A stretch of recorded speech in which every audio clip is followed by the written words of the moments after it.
The reason he is going after these people is because these people have revealed themselves for who they are. People who do not actually want to make America great again. They believe America is weak and ought to remain weak. So Ben Shapiro just unleashed a devastating takedown of the conspiracy theorists who've turned against Trump, and it exposes everything wrong with modern conservative media.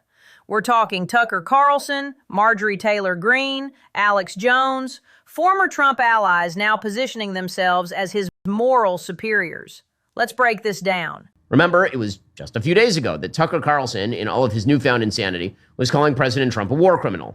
This is referring to Trump's February military strikes against Iran's Revolutionary Guard facilities after they targeted American bases in Iraq. Carlson called it warmongering, a stunning reversal from someone who spent years defending Trump's foreign policy. The philosophical shift here is massive. Again, I think the best case scenario is that he's lost his mind and that he's been taking too much ALP. 30 ALP pouches a day will apparently do that to you. ALP, made in India. But whether it is mental illness or mental break, or whether it is a just deeply horrific view of America and the world, doesn't really matter. ALP pouches are nicotine products. He's suggesting Carlson's judgment is impaired. But beyond the personal jab, this gets to the heart of a genuine ideological split about America's role globally. Reagan conservatives versus isolationist populists. It's tearing the movement apart. Bottom line is that Tucker is a demoralization agent. He believes that America is trashed. He says it over and over and over. He does not actually believe America can ever be great again. He believes that America should basically just turn into a European socialist-style welfare state that is isolationist in intent. This perfectly captures the Reagan doctrine versus Trump populism divide. Traditional conservatives believe in American strength projecting globally, while the new isolationists want Fortress America. Carlson's evolution from Fox News hawk to anti-interventionist shows how dramatically the movement has fractured. That is what he wants.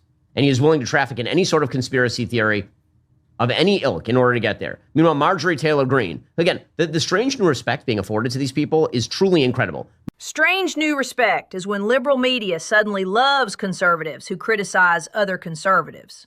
CNN now platforms Greene and Carlson when they attack Trump.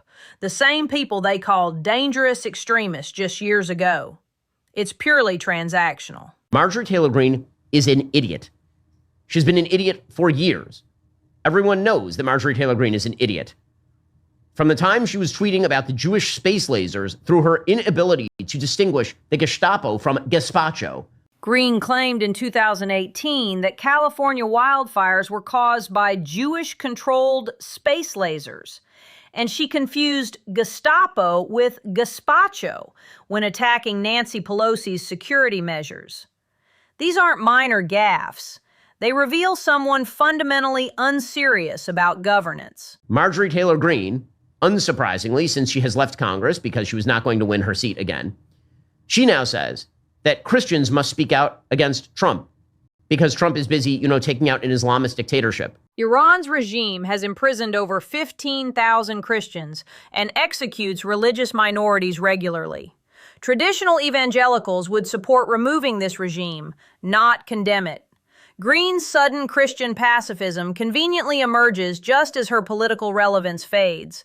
Pure opportunism. Controversial conspiracy congresswoman Marjorie Taylor Greene cheated on her husband with a polyamorous tantric sex guru, DailyMail.com has learned. Then after ending her affair with him, the mom of three moved on to a gym manager behind her husband's back. When you position yourself as a moral authority speaking for Christians while having extramarital affairs with tantric sex gurus, your credibility suffers. This isn't about personal judgment. It's about the gap between public righteousness and private behavior. Again, if you think that these people are standing up for the greatness of America by saying the Republican Party ought to be, they want to hand it to the Democrats, does that sound like America first to you? Republicans are worried about 2026 midterm losses, and internal warfare makes that worse. When former allies publicly savage the sitting president, it hands Democrats campaign ammunition. The question is whether this criticism helps or hurts conservative electoral prospects. One of the problems with the Republican Party over the last 10 years or so, and probably earlier, is that it let in a bunch of grifters who don't know anything and then brought them in to spew conspiracy theories because they were part of the quote-unquote anti-left coalition. And then it turns out that when you allow the big tent to be really, really, really big, you end up with a lot of clowns in there. The Tea Party and Trump eras welcomed anyone who opposed the establishment left, regardless of competence or principles. That big tent strategy worked short term, but created long-term problems when grifters and conspiracy theorists gained platforms they never deserved. Alex Jones is the guy who had to pay out a bajillion-dollar settlement because he was lying about dead kids at Sandy Hook. That guy was welcomed as that guy was treated as Tucker Carlson literally called that guy a prophet. He literally called him a prophet, Alex Jones, who by the way says he no longer supports Trump. Jones owes $1.4 billion to Sandy Hook families for claiming their murdered children were crisis actors. Carlson called this man a prophet on his show. Now even Jones abandons Trump, showing how conspiracy theorists eventually turn on everyone. I made it very clear I no longer support Trump, and I'm very thankful to him for making it clear that I have nothing to do with him. The new Trump is a rotting husk of the old Trump. Jones built his InfoWars empire, largely supporting Trump's populist movement, expecting political validation in return. When that validation doesn't come, or comes with conditions, conspiracy theorists feel betrayed and lash out. It's a predictable pattern of parasitic relationships. Meanwhile, Megyn Kelly, who is always programming into the cliques, always and forever, will never stop, never stopping, Megyn Kelly. Always programming to the cliques. Still, I'm just going to say it again. We are now, let's see, what is it? Social media algorithms reward controversy over consistency, driving commentators toward increasingly extreme positions for engagement.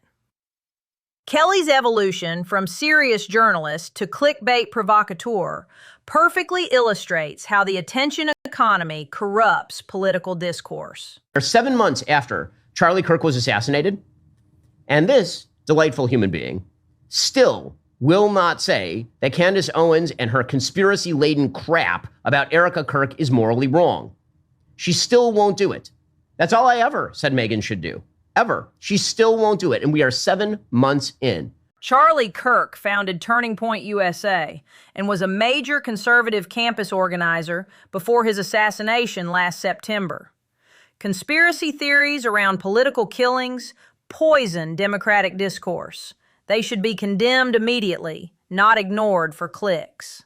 She's so derivative. She's like the worst third-rate band you know. Seriously, that's what she becomes. Men, women, and children. I mean, stop it. I mean, she's okay. Megyn, we get it. You're doing your best Tim Dillon impression. You've now been relegated to doing a Tim Dillon impersonation because you're cursing. Tim Dillon is a comedian known for profanity-laced political rants.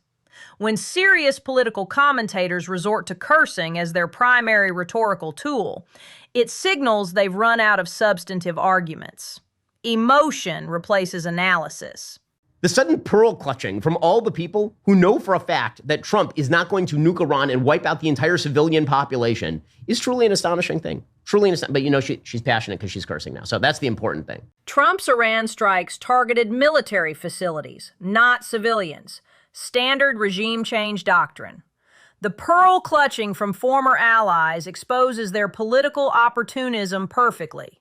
When cursing substitutes for serious foreign policy analysis, the grift becomes obvious.